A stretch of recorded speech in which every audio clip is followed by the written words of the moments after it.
3 in 1 doesn't, like, even without these online people, it doesn't make sense to me, because how can you have 3 in 1 which are different but the same?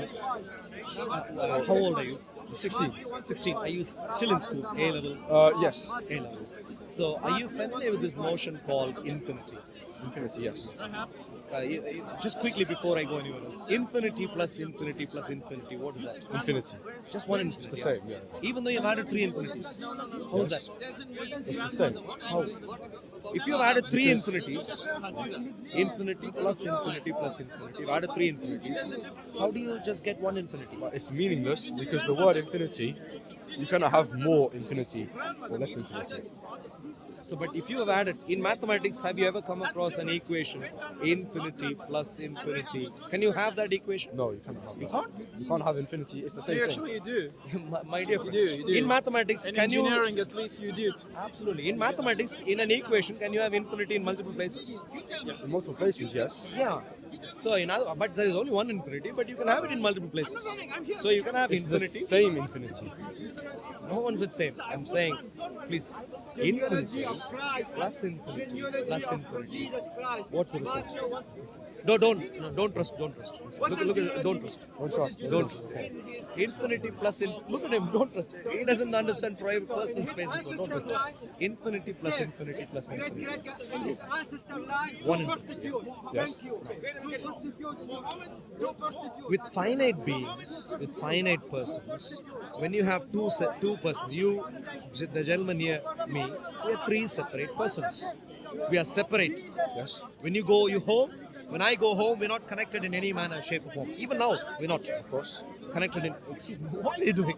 In any manner, shape, or form. We're not, yeah? So we are finite beings, we are disjoined, we are disconnected.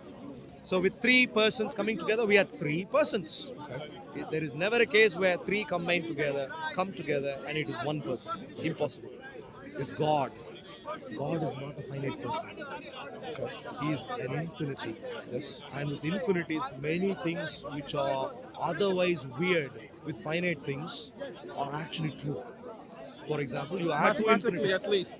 Mathematically, at and least mathematics is solid that science. Is true, and I've come around so many equations, and I study engineering, and I understand that, and we still don't have an answer to it. It's real. It's real.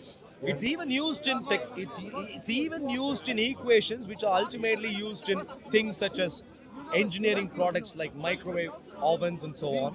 These are calculus is used on day in day out basis. They work. We know it works. We just don't know how. In other words, my dear friend, with infinite beings, some things which are otherwise not true or weird is actually true. Okay? That's a good point to start. With the Bible, unlike the Quran is a fantasy literature. No one experienced God to write this down. This is random literature. I'll give you plenty of information. Don't disagree it. Please don't disagree. Let's listen to him. You might be wrong. I mean, sure. I could be wrong. So tell me, please. But I really want to go to the revelation in the Bible. We can go. With the revelation in the Bible, you have men and women who experience the supernatural. They experience. It's what is called revelation. True revelation. Many a times by way of public miracles, national miracles. Red Sea splitting. Yeah. An entire nation saw.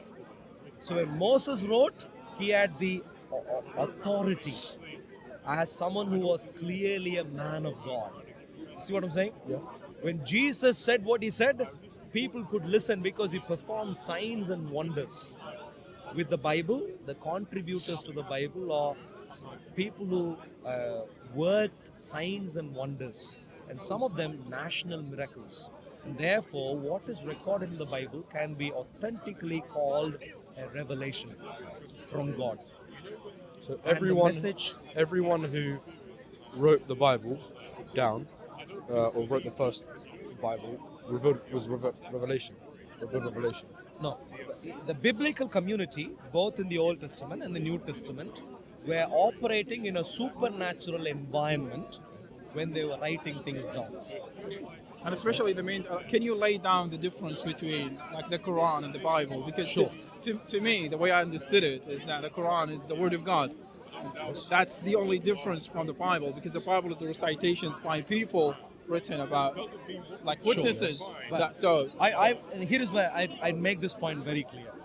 The point is, in my careful analysis, I understand the Bible was written in an environment of supernatural signs and wonders. The Quran wasn't.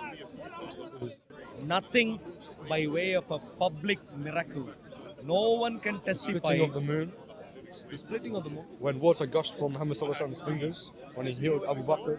Where do you find? Where is this? How is this? yeah, but that's historical? Hadith. That's not the Quran. You know, Muhammad doesn't fine. have, like, at least to my sector of religion, Muhammad doesn't have any other miracle other than the Quran. So that is And the that is splitting of the Muhammad's moon is in the Quran. Sorry. The splitting of the moon I'll is come in to the Quran. splitting of the moon It in a doesn't moment. explicitly say Muhammad Sallallahu Alaihi Wasallam, but I'll come to the splitting of the moon in a moment. But do you appreciate, like what the gentleman was saying, the other things are not from contemporary literature. You know how myths are formed. yeah. Over a period of time, centuries, people, you see a But gentleman. These are authentic hadiths, Hadiths were written centuries later. but they were But passed down oral tradition. But if it's How? so How do authenticated, you why know? do we reject them? How do you know? I'm culturally Shia. Why do we reject them? I'm not talking about me. I'm not Shia, me personally, but culturally, I don't agree why with the people Shia. reject that? I don't agree with the Shia. So please explain. But that's not the point. The Take one point is you have millions of people who are disagreeing with that hadith, even though you're saying it's authenticated. If it's authenticated, everyone should You believe have in it. millions of people who disagree with the Bible. Doesn't mean the Bible's false. Sure. Yeah, like you, right? Like you. I Even though agree, You've but- said what you've said about the Trinity. Doesn't mean the Bible is So- wrong. so you- Of course. I encourage you to please get in touch, privately. Don't let anyone else know. Privately, if you please get in touch. I like to have a Zoom conversation about the Trinity. Now, my dear friend, the hadiths were written centuries later, even according to Islamic claim. Like the gentleman says, Shias don't even take the Sunni hadiths as Yeah. authentic. That's And of course, you as a Sunni currently wouldn't take Shia hadiths as authentic. Of course he doesn't. And therefore, you need to now think through a little bit more and respond to me. For example, Sahih al-Bukhari. For example, why do you think Sahih al-Bukhari is authentic history? Because of the science of hadith, I'm not super knowledgeable with science of hadith, but what my understanding is that there was oral tradition. Teacher taught this person. We have their whole life story, all of this, and eventually it was written down. When? When was Sahih Bukhari written down? Centuries later. So Yes, may that's I fine. ask a simple question? One second. Sorry. Sahih al-Bukhari was written centuries later. 205 years later. Do you know when the claims that there were oral traditions actually made? No. There's no evidence for a claim of an oral tradition before these things were written. Of hadiths? No one claimed. In other words, even the claim that Why there were would- oral traditions. Why would they claim that if the book wasn't there? Why would they what? Why would they claim that there's oral tradition of the book if the book isn't been written yet or compiled? If there is an oral tradition, you would need to have evidence for the fact that there was. Yeah. Yeah. Yeah, We have evidence. What is the evidence? The evidence is that it's clear that it's been passed down from teacher to teacher. How is it clear? Verbally. Because we have You're Sahih just Bukhari. That's claiming. how. My dear friend, what's your That's name? Hendrix. Merely adding claim after claim, you know what the word claim is, as opposed to evidence. Evidence is where you show a historical document or some archaeological artifact or something. That's evidence. That's how the Bible operates. Yes. To establish the authenticity of the Bible, I can give you archaeological artifacts, literary historical artifacts. That's how history works. Merely having 10 claims so far, and to justify those 10 claims, if you add 2 more claims, that's not history. So I'm going to ask you again, how do you know? What evidence can you use to I understand that there was an oral tradition pre-Sahih al-Bukhari being written down? How do you know? Sahih Bukhari itself is the evidence. Because otherwise, where did Sahih Bukhari get this information? How is it verified? He sat in his loo and wrote down. He just wrote. Yeah, why not? And there's That's how myths are made. no contradictions within the That, writings. what hell, you think there's no Oh, there contradiction? is. There are Oh, plenty of Sahih contradictions. Bukhari. may I answer that? I can show quickly? you a number of Sahih al-Bukhari alone disagrees as to when the Quran was written down. Did you know? Sahih al-Bukhari alone says, for example, the Quran was written Disagrees down. with who? Sorry, what? Who does Sahih Bukhari disagree with about the Quran being written down? Like, Yeah, with himself. Sahih al-Bukhari has contradictory stories as to who wrote down the Quran. The Quran as Because a book, it was as a written down book. on many decades. Sahih Bukhari wasn't written on like 5 years and that's Yes. it. It was Yeah, written yeah. by almost Like, 20 different scholars. no one has a clue as to who Sahih al-Bukhari is. Bukhari is. No one has a clue. the same as no one has a clue who Paul is. That's not the case. Now, please listen to me, please. Don't play ping pong. Please, in relation to Islam, and like I said, I can explain to you the Bible separately, and I'll spend hours and hours with you, my dear friend Hendrix. And I'm really looking at you. I'm 40 years old. You're 16, and you are a lovely young man. But some people can treat you as gullible. Instead of giving you information and insight, they can protect you. And therefore, when you go home, please bear in mind, even if they are right, let's say you are right, Islam is right, there is no harm in hearing me out. Of course. Yeah? And if anyone prevents you, don't give in. If anyone prevents you, if you are right in Islam being true, the more conversations you have with Christians, better. you will only be more sure. You see what I'm Yeah. saying? So please, I urge you to get in touch based on the email. Now my point is this, Hendrix. I'm going to repeat. I started off assuming Sahih al-Bukhari is a historical literature. Do you know how many manuscripts exist for Sahih al-Bukhari? No. In the entire history? No. There are about 10 manuscripts. How many people could have, even if there are 10 extant manuscripts of Sahih al-Bukhari, how many could have even read the book in history? How many could have read the book? In history, yeah, in history. No, not today. I'm talking about, let's say, until a couple of hundred years ago, how many could even have read the book until the printing press was introduced? Let's say 5 centuries There ago. was only 10 versions, then not many people. Exactly. So no one would have had a clue as to this book. Who knows when it was written? Who knows by whom it was written? Who knows who even read the book at the time of the writing? Who knows if anyone verified and if anyone had access to verify any information which is there? No one has a clue. It has to be treated as a literature which exists, but not as literature which gives us history. You need to, you know what I'm talking about? Yeah. So, and that is the history of Sahih al-Bukhari.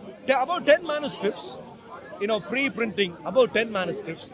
No one has a clue who wrote this. Do you know who? Do you know what historical resource can be used to fix the writer of Bukhari in Uzbekistan? Do you know what history can fix him there? So we know this is a historical person who wrote this at this time. Do you know any details? No. There's nothing. There's nothing. All of this is one myth after another myth after another myth. For now. So in other words, no one has a clue who wrote this. No one has a clue when it was written, why. No one. Okay. But for a moment, let's pretend, just to keep the conversation going, let's pretend that Sahih al-Bukhari was written by someone as claimed by the Muslims 3 centuries after Muhammad. Let's pretend that is the case. Yeah. 28, yeah. Let's pretend that is the case. Maybe we'll stop and start 1 second, brother. So we don't lose. Yeah. Okay. Now we start again. And we'll go until maybe 18 or something. Maybe, 18 or something.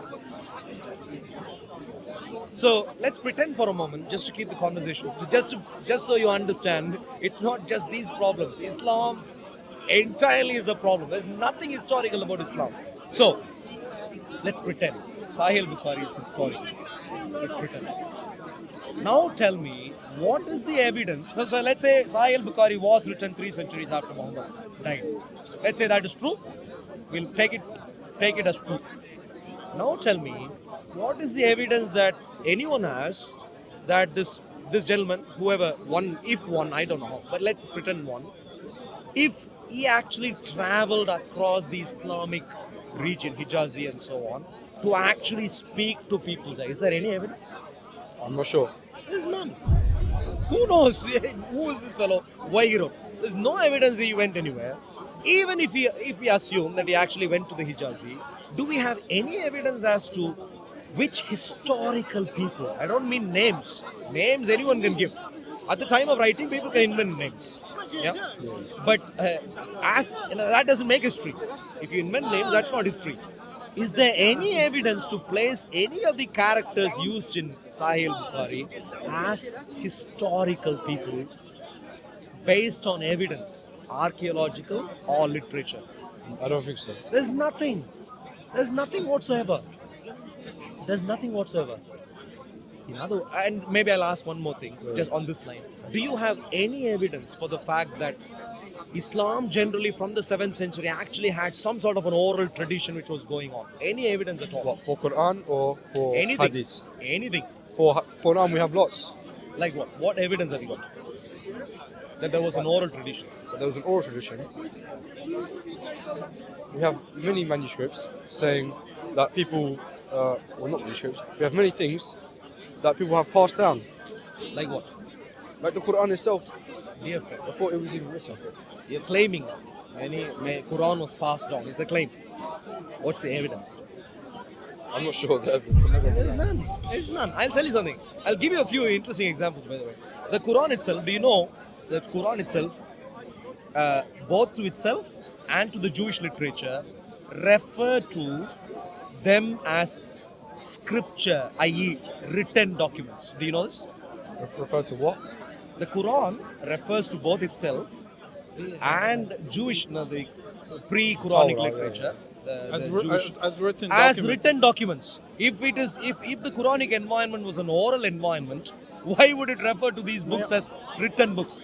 Kitab, books. Because they were Good. written. Yeah, good. So it wasn't an oral tradition. They were written. They were written right from the start. Now I'll give you one more example. The Quran actually, in a particular place, the Quran talks about the Hijrah. The Quran talks about going and fighting jihad and so on. And somewhere it actually mentions that these fighters, when they go to fight, they should actually, if they are going to debt, owe money to each other or something, they should write it down using the help of scribes. Did you know this? That they what? That he should write down the fact that you owe something, you borrowed money from him. You have to write it. You should write it down, the Quran says. Yeah. If it was an oral tradition, why do you have to write anything down? For the most we can- important book We to them write- is we the can- Quran. So they write their transactions, but they don't write the Quran. Yeah. To me, that so simple. In that- other words, if I that's a borrowed very 5 pounds legitimate from question, you, yeah. Hendrix, if I borrowed But 5 pounds the from Quran you, was already written. no, Yeah, I'm then- talking about no. We no. can have My dear oral friend, and please. scripture. No, please listen.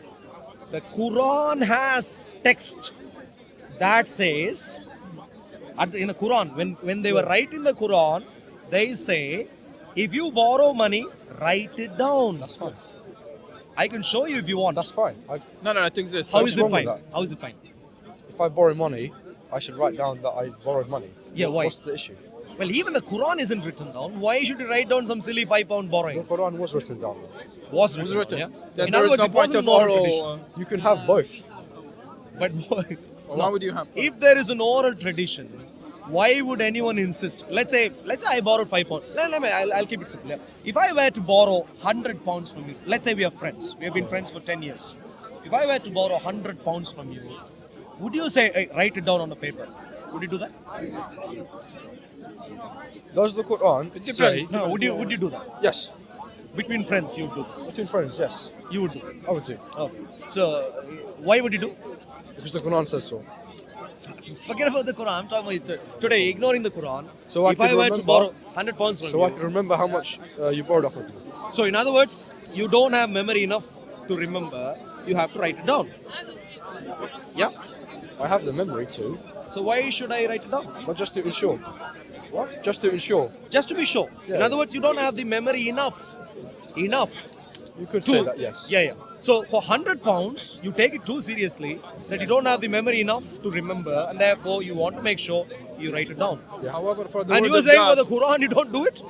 We did right. The Quran was written down though. Yeah, in other words, the claim that in other words, the written literature is what But that's matters. different than borrowing money.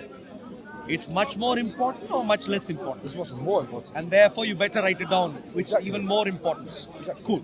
So, do you have any evidence that there was an oral tradition at all? I given you evidence for the fact that there was a written tradition. Outside of the Quran and Hadiths, I don't know. No, even inside. can I- Inside. Use anything. Inside? But use contemporary. Don't give me later fantasy ideas. Use contemporary to explain that in the 7th century, the environment was oral tradition. You know, people memorized. You know, they say people memorized and so on. Yeah. Any evidence? Every Ramadan, they would recite the whole Quran. Claim. That's a claim. Evidence. Can I also say something else? I mean, you know, we have different readings for the Quran, right? Isn't it just one Quran? Hafs, Warsh. Sorry? What, like Hafs and Warsh? I don't get that. Can you repeat that? Sorry. Like different readings, like different Hafs. Qurans. Hafs and Warsh. Yes, but not only that, you know, like in some areas in Maybe Yemen I'll as even well. come there later because this one, the point I'm making. No, because the point would be that I'm making, if they're having different readings for different words, that means they didn't hear them. It was written to them. This, and they have had other to- fantasy stories to fill that gap. They have other fantasy. Yeah, I mean, to me, I that want was to keep this surprising. simple. So I've given you evidence for written tradition. Do you have any evidence for oral tradition? Any evidence? Oral tradition? No. Yeah. You have no evidence. Yeah. I'll give you some simple example. Yeah. You know how an oral tradition would look like. Yeah. Can you imagine? If there is a teacher of reciter of the Quran, whoever, and there are 100 students who are learning to memorize the Quran from him. You know what kind of archaeological evidence or historical evidence would survive? You know, this is like a school, isn't it? Yeah. This is like a school. There should be evidence for the fact that there were teachers who were teaching, reciting and teaching. We should be able to find some evidence. This is not formal school. This is people sit down with some student's mother, and they all learn Quran. Yeah. But unless in other words, Hendrix, I'm going to the reason I'm asking, how do you know this wasn't made up? I don't know it wasn't made up. In other words, you might be following a very made up story today. It could be. Yeah, and that's a danger. Of course, that's a It's danger. a very real danger. This is not respectable at all in multiple different ways, Hendrix. I'll tell you something, yeah.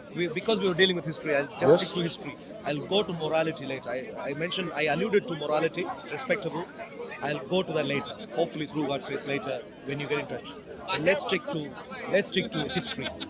In terms of history, should we change, brother? 16, yeah. But maybe we'll change the battery. Give me 1 minute, yeah. I'll just help him change the battery. Please, 1 minute. Hendrik, so let's do this again. I'll give you a history insight here. Islam, roughly, if I can give you the storyline, this is the claimed storyline.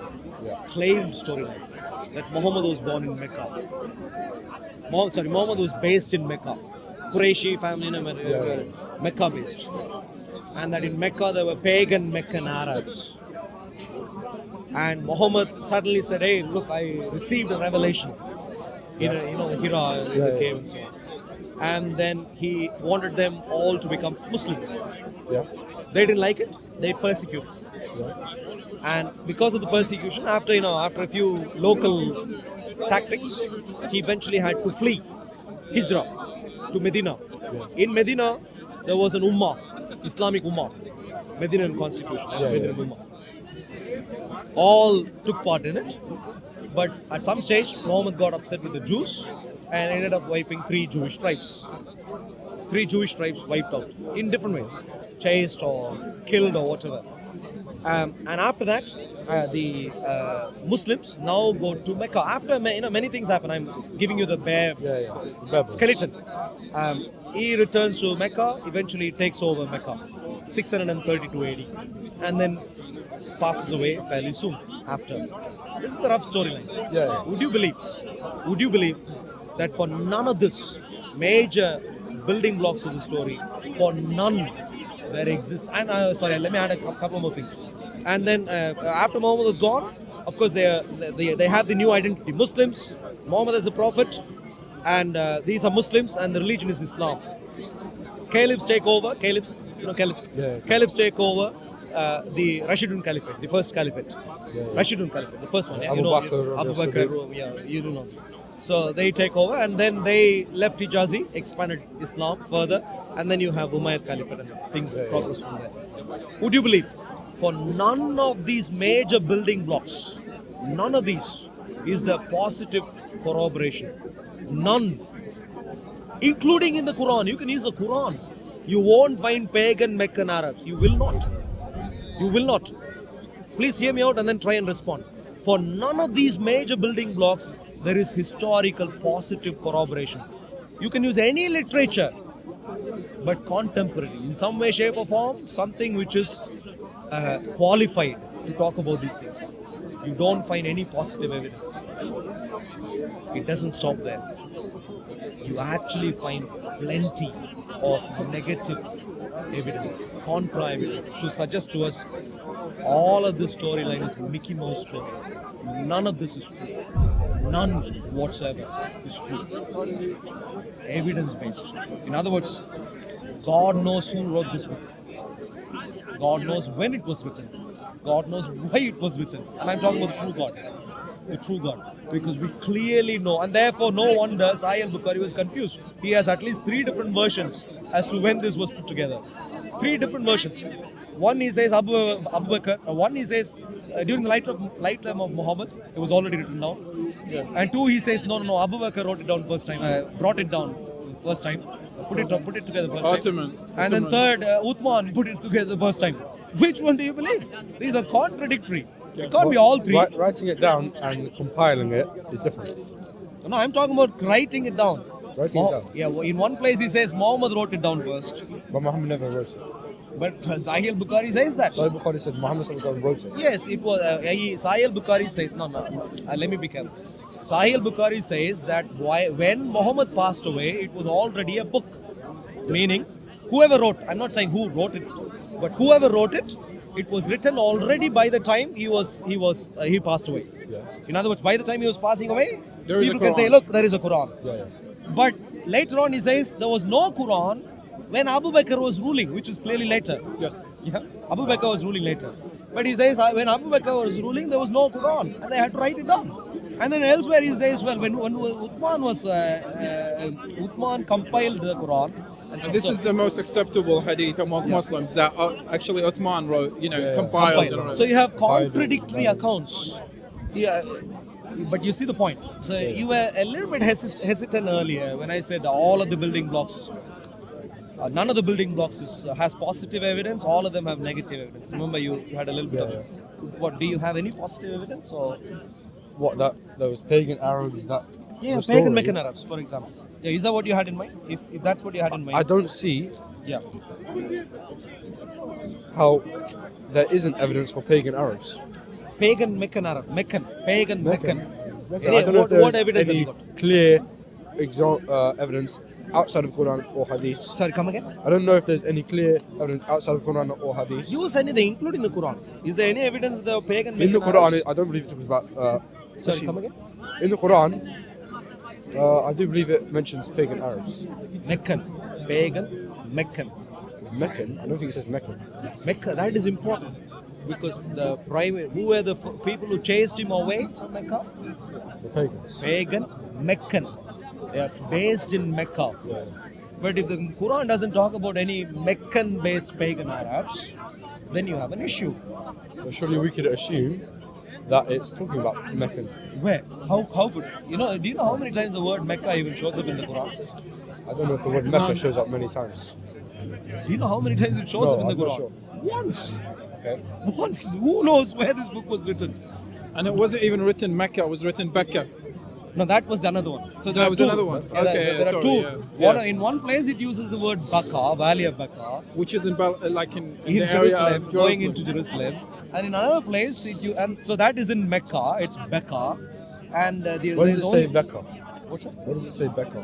Why does it? Where? Oh, I can get for you if you want. I need to Okay, find the please. reference. But that's not the main story. The main story is what we're talking about, which is very simply that for pagan Meccan Arabs, there's no evidence whatsoever, even in the Quran. But So basically, There's no what you're saying is that the Quran could be generated in a different area with different Exactly. events. For all that we know, this could be Los Angeles.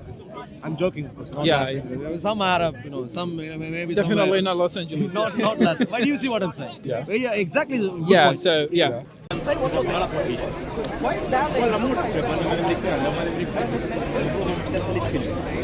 عشان تعرفون انه لا قيمه لا قيمه قاعد عليكم وزعيم عليكم عشان تنبسطون. لا شوف والله الذي نفسي بيده. شوف انا ماني فاهم معاك. لا شو يسوي بكورس وادي من الناحيه الاقتصاديه انه الخطا الوحيد معك ولا شلونك؟ اسمع شو اخبارك؟ انا وين ماشي انا كل شيء اقول هاي السنه صار والله العظيم انا بعد اسمع فتره ما شايف لا والله شيء طبيعي شيء طبيعي بس ترى لا ما احب الا ما احب سمنان خلني اكذب عليك يعني سمنان انا اقول شيء اتكلم عادي انا وياك اميرا علي مشهور كيف عرفت المسلسل حسيت هذه شبيه يعني في متحف بس الإمام موسى عليه السلام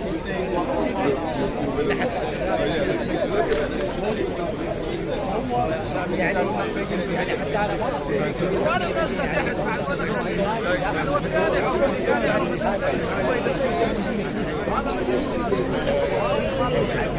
لا عند الشيعة بس السنة ما عندهم عند علي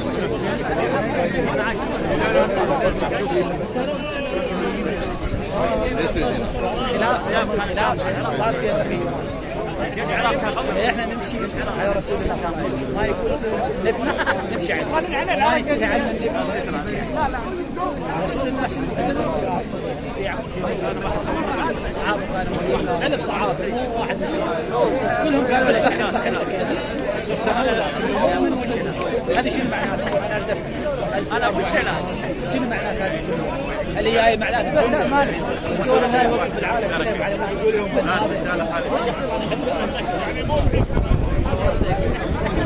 لذلك شيء عنه خلق عليه هو هذه الارض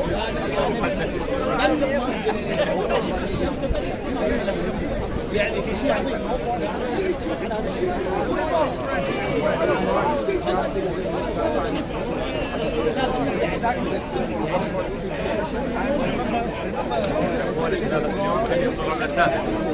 كله هيك لك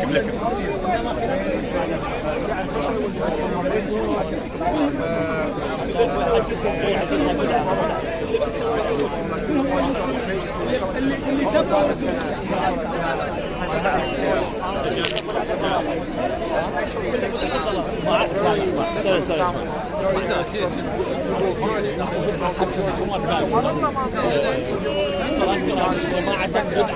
of different cities who are destroyed by God in Jordan.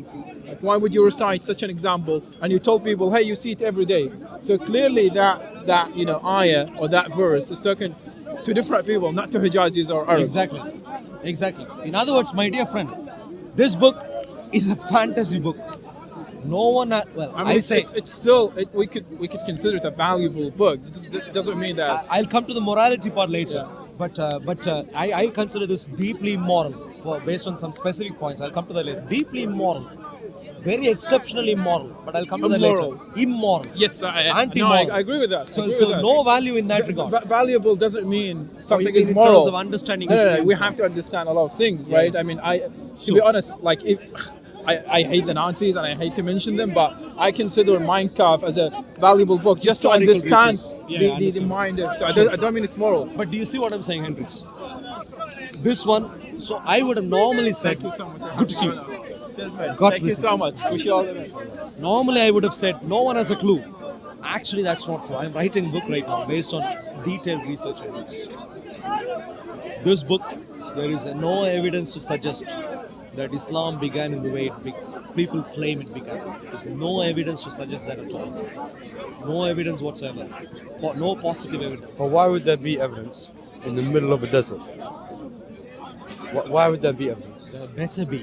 Otherwise, you're following blindly.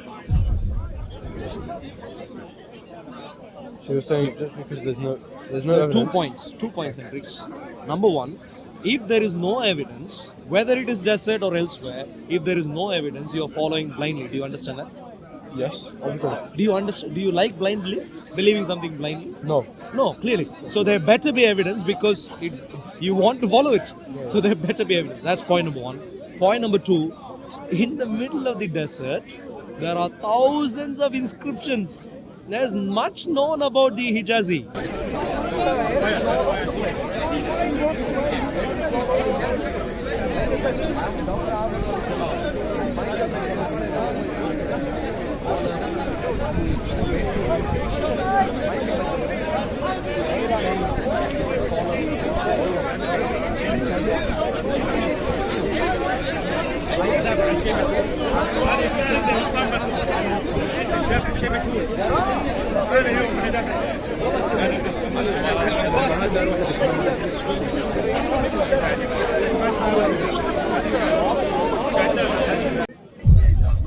So Islam could have easily, if there are caliphs, that's pretty much like an emperor, yeah. Massively, they not alone had political control, they had religious control. Phenomenal power. There better be proper evidence for them.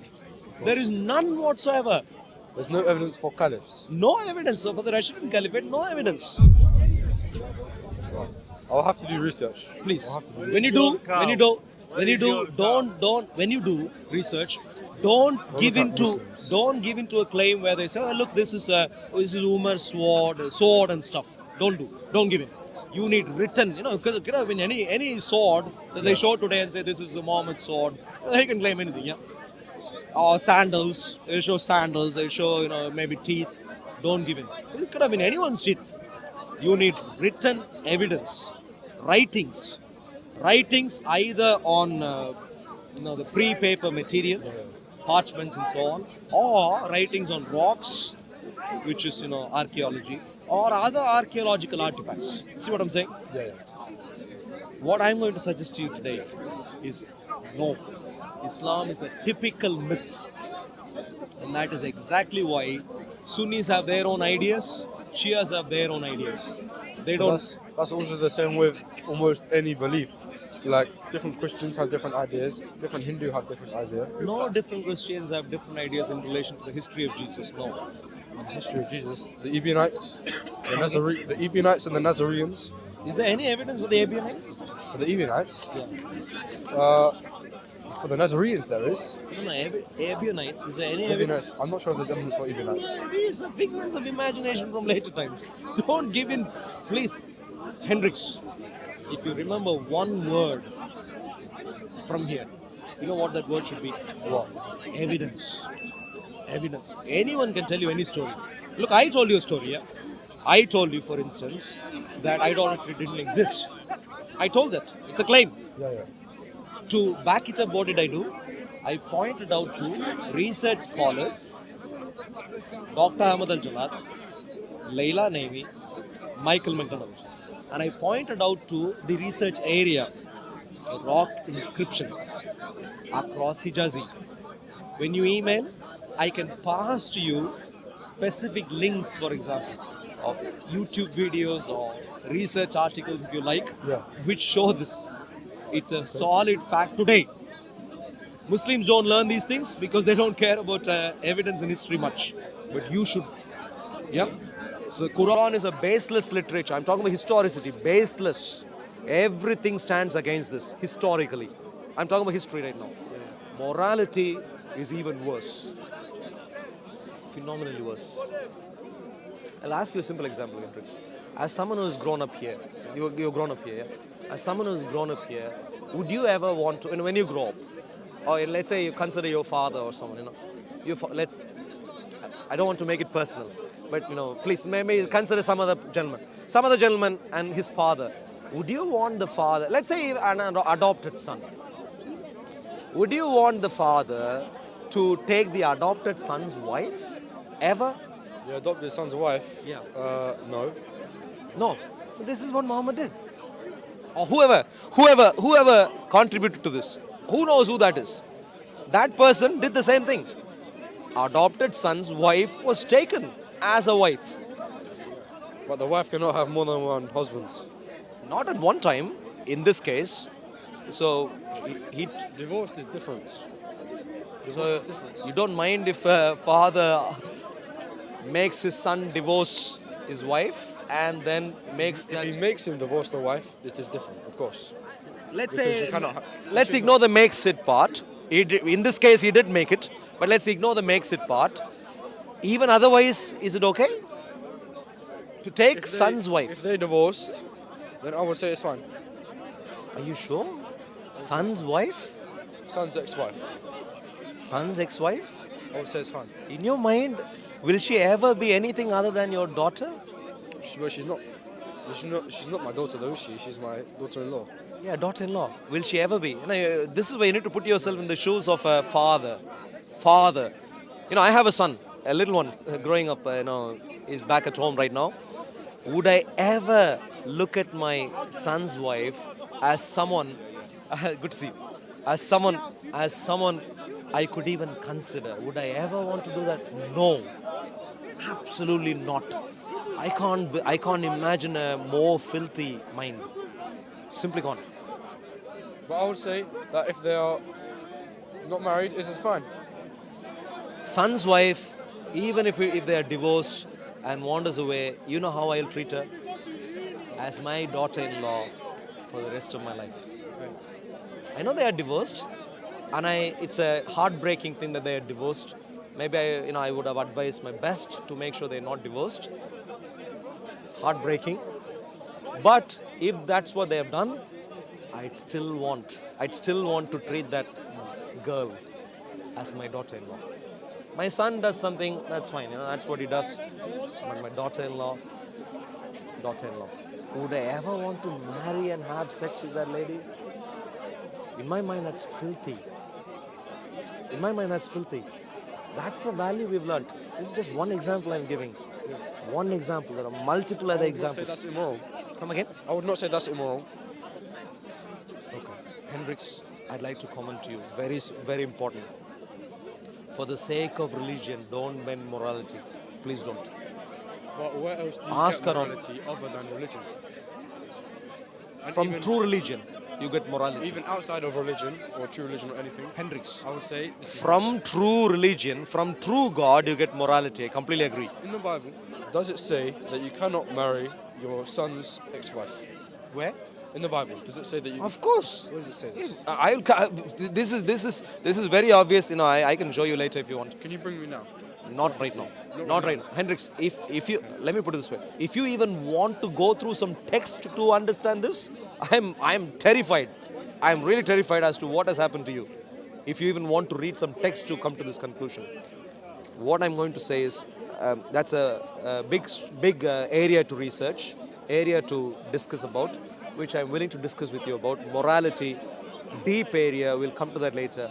But can I please just leave you with the history discussion I've had so far? Did you have any question about the Bible? Did you want to discuss the Trinity part briefly, or shall we do that also For me, later? I would just like, not even biblical, just Trinity itself. I would say, how can the Father eternally beget the Son, and the Son still be God? Son still? And the Son still be God? Son still be God. Yeah. So, okay, I can explain. Now, before I go there, do we both appreciate that the Father and the Son in the triunity of God, the fact that one is a Father, another is a Son, has nothing whatsoever to do with relationships as we understand in this world? Of course, yeah. Yeah, it's not sexual. It's not based on Nothing. reproduction. It's not based on reproduction. You understand that? Yeah. So, so the fact that he is a son is not based on reproduction, and nothing. Metaphorical. Yeah, it's metaphorical. Very simply, in the triunity of God, what we understand is revelation. How do we get to know God? How does anyone get to know God? The nature of God. Can you try and figure out from looking from here? You can't. Yeah, I can't. Yeah. Is God a male, a female? I won't have a clue from here. Yeah. With no further information, I won't have a clue. I would say that logically, you would have to conclude that there is a God and there is one God. Well, based on yeah. Based on logic, even without scripture. Sure. Yeah. So there can be some. Yeah, absolutely. So without getting into scripture, we can already conclude a few things, but still through proper reasoning in relation to one God, what his nature would be. We can make actually further comments that he is personal, is a relational and so on. Personal being and relational, omnipotent, omniscient. You don't even have to go to scripture before concluding these things. Completely agreed. But still, it's not easily concluded. It's not without any work. You have to think through to arrive at these conclusions. Completely agreed. Yeah. So once you've done and arrived at that conclusion, now beyond that, to understand his nature beyond that. Does he sit on a throne? Does he stand up? Does he walk? Does he not walk?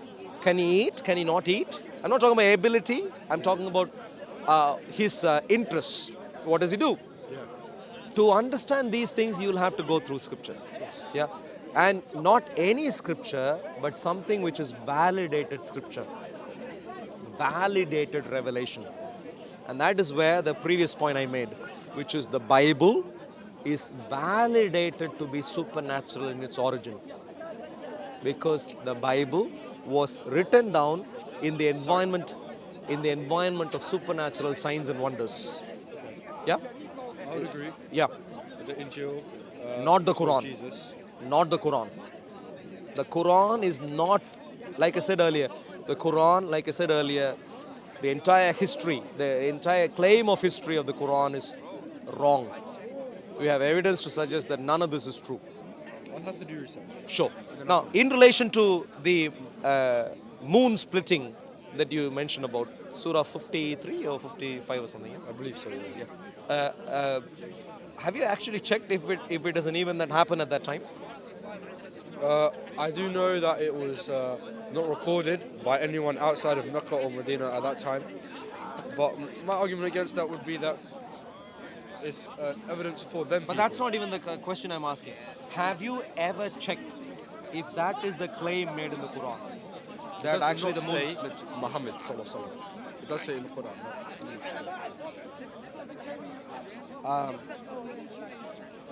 Which surah is that? Do you remember off the top of your head? I can bring. Yeah, if you please. Or I can get it from my notes.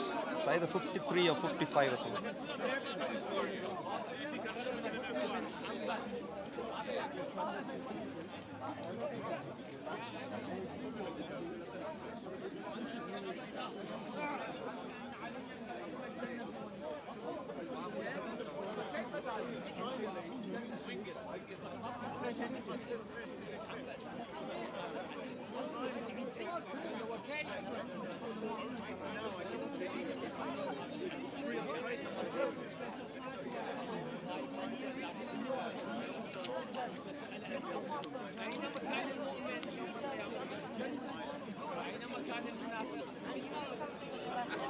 Or should I find? Sorry. It's here, it's here. 54 verse 1. 54. I checked 53, I checked 55. The hour has been drawn near and the moon has been split in two. Yeah. So why do you think this is talking about a historical event? Why do I think that? Why do you think this is talking about a historical event? Because it says the moon has been split in two. But it also says the hour has come near. Do you know what that hour is? Could be referring to Day of Judgment. Yeah. Essentially, it's in relation to, the claim is in relation to the Day of Judgment. And it's simply saying the Day of Judgment has come near and the moon has split. So it's referring to something which is... But it also says after that, if they see a sign, they turn away. Yeah. So the Quran talks about even at the end how people see signs and they turn away. So the point here is this text, and this is why you need to even go through the tafsirs if you like. This text is normally read as descriptive of, Quranic description of what happens at the end. The hour has come, now the moon has split. Everything, the Quran says heaven split, moon split, everything split and so on. A few different similar details. So that's how this ought to be normally read. Why do you read this as a historical event? Why do I read it as historical? Because that's what I've been informed by scholars. Anyone can tell you anything, but look at the text and tell me why. You have the Why? text there, I don't know. but we can read right now. Yeah. The hour has come near, and you and I agree that the hour there relates to the end. How do we know that it relates to the end? Well, we can do a search for similar expressions all over the Quran. It talks about how the hour has arrived. The hour has arrived. Yeah, it all relates to the end. Yeah, judgment. The hour has come near, and it's approached, and the moon has split. Yeah. So it's really describing what happens when the hour has come upon you. But this doesn't, whether the moon split or not, doesn't approve or deny the religion. Deny the? It doesn't approve or deny the religion. Yeah, exactly. So this was the only evidence. I earlier told you the Bible was written in a supernatural environment. Sahih Bukhari, where water came from his hands, where he healed Abu Bakr as-Siddiq. No, forget about. We went through this earlier. Remember? They can claim anything they want. What? I have to do research, isn't it? Sure. You do research, but your research is about Sahih al-Bukhari. We'll come there later. But in relation to, apart from Hadith, what we mentioned as early literature, early The Quran evidence. itself is also a miracle. How is the Quran a miracle? Because, how is the Quran a miracle? Because it's a miraculous book. How? How? Because of the literary techniques, the oral tradition, the words used, all of these things. Forget about oral transmission. How is this book a miracle? Muhammad Sallallahu Alaihi Wasallam could not write or read. How do you know? This is Hadith's tafsir. Yes, later fantasy ideas we're not dealing with. So in relation to early artifacts, how do you know? You are suggesting the Quran itself is a miracle, and that is revelatory of the fact that you have already gone through, or already have given into brainwashing. You have been brainwashed to a certain degree. I say everyone's brainwashed. I know how to ask questions, and I know how to find answers, and when the answers don't match up with claims, I know how to give up. So please don't say. I'm telling about you, Hendricks. Very simply, you said earlier that the Quran the Quran itself is a miracle. Why do you say this? Literary techniques. Explain. Okay, let's stick to that one point. Explain. What literary techniques in the I'm Quran? going to assume that Muhammad Sallallahu Alaihi Wasallam couldn't read or write. Don't assume I'll let anything. you assume. What's that? I'll let you assume. Where did I assume? You said that assuming that it's not your that Muhammad Sallallahu Alaihi Wasallam didn't force his son to divorce the wife. You assumed. I wanted to make it lenient for you. So even, No. even without saying he could not read or write, Yeah. I don't believe a man could write the Arabic script for this. Explain. So explain to me why you think a man could not write the Arabic in the Quran. Do you know Arabic? No, I don't know Arabic. How can you even say this then? I'm learning Arabic. What's that? I'm learning Arabic slowly. Yeah. So you're learning Arabic. Why? Note carefully. The brainwashing is very important. scholars. 1 second, Hendricks. You're only learning right now.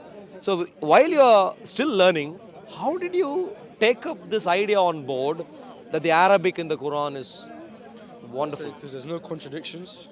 No, the contradiction is a different idea. Contradiction has to do with logical message. You were talking about literary style earlier. What about literary style of the Quran makes you think that this is a miracle? I can't bring things like It's a brainwashed idea. People have been brainwashing you, and you have taken on board conclusions which are baseless, weird, has no merit whatsoever. Can you, let me put it this way, can you, at best, let's say you read Shakespeare, would you ever, in your wildest dreams, suddenly say Shakespeare in itself is a miracle? In the purest sense of miracle, the literary sense. Of course you wouldn't. Even if it is a beautiful literature, you wouldn't, yeah? Yeah. No man in his right thinking is going to read the best of literature that he can read and ever going to claim that that is a miracle. He may say, well, that's well-written literature. I would disagree. What do you mean? So tell me. Quran is perfect written literature. Perfect in what? Perfect literature. Explain. It's perfect. In what way? There is no contradictions. Look, contradiction is a different thing. Show me contradictions. Hendricks, please listen. Contradiction is a different area which corresponds to logical message. We're talking about literary style. I'm talking about literary style right now. Style of, you can write utter junk and still be writing very eloquently, yeah? You can eloquently communicate some utter nonsense. You know what I mean? I'm talking about the style, literary style. What about the Quran is miraculous in terms of the literary style? In terms of literary style, I don't know. I don't know. Yeah, okay. In other words, when you said earlier that in terms of literary style it's a miracle, it's a brainwash point. You need to come out of the brainwashing. Now let's talk about contradiction. Who told you there is no contradiction in the Quran? Have you ever read the Quran completely? Of course, I've read the Quran many times. Yeah, sure. So are you going to claim that the Quran doesn't have contradictions at all? Yes. So are you sure about this? Yes. Okay. So in relation to the Quran, if I showed you a few characters. Don't talk to me. No, my dear friend, please listen. Excuse me. Remember, don't, my dear friend, don't let them brainwash you. Do not let them brainwash you. Run away, run away. Do not let them brainwash you, my friend. What, another brainwashing meeting here? Don't touch me. Don't let them brainwash you. Hendricks, don't let them brainwash you. These are nasty people who are only experts in brainwashing. Don't let them brainwash you. Look at them, like a bunch of hyenas. I asked many questions, none of them would come and answer. Now they are here to just take the...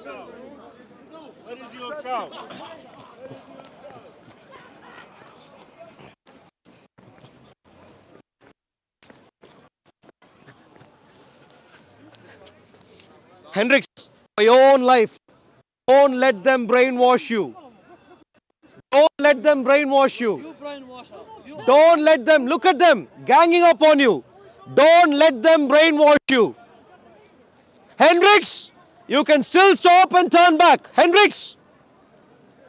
Hendricks! Don't let them brainwash you. Unbelievable. Islamic apologetics. Brainwash, take people and they'll turn them into terrorists. Unbelievable junk. Can you see them? Can you see that? Young man, one young man. Look at the number of people around him. And they come and while he was trying to engage in a simple, meaningful conversation, come and take him away. Can you see how Englishmen are turned into terrorists? Unbelievable. Very, very sad. He was having a very good conversation. And these... And he's going to have Shahada? Well, he has already become a Muslim. Yeah. He's already become a Muslim. And these guys have immense coercive power over him. Yeah. Look at them. And he can't stop and speak. Unbelievable. Unbelievable. We are dealing with, my dear friends, we are dealing with proper evil here. It's time to wake up. If you are a young man, young woman from across the UK or elsewhere in Europe, do not give in to this brainwashing. None of these Muslim fellows will have the courage to stand up, face up questions asked by us. None of them would have. All that they do is take people away. And in this particular case, a young man who was able to engage in conversations, steal him away and run away. And he has clearly been going through some very weird physical coercion, not physical, mental coercion, to an extent he won't even turn and look at me anymore. Unbelievable. Young people especially, do not give in to this junk. If anyone tells you, don't speak to them, you may change your mind, then better speak to them. Whoever they are trying to keep you away from, better speak. Because if there is truth in whatever you are following, hearing out from other people who are especially trying to contradict you will only make you be more sure about the truth that you are in, not less sure. So have conversations with everyone.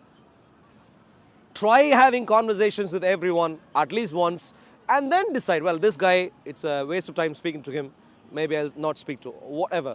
But try and have these conversations. If anyone prevents you from having these conversations, then watch out for them, stay away from them. Dear friends, time to wake up. Especially young men and women, time to wake up. If you're watching, from wherever you're watching, if people are coercing you to continue being Muslims, time to wake up. Islam is evil. Crime against humanity in multiple regards. In contrast, the Lord Jesus Christ, look at him. He comes in, week out.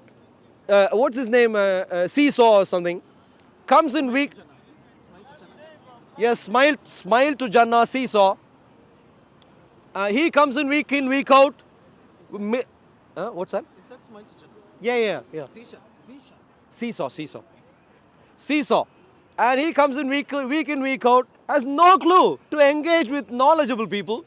All he is here for is some, social media, propagation of nonsense. None of these fellows want to engage in a meaningful manner at all. What do Christians do? We try and engage in a meaningful manner. We've been trying to have conversations with these fellows. None of them would have these conversations. Jesus Christ is marvelous, remarkable. Any day, every day, he is very remarkable.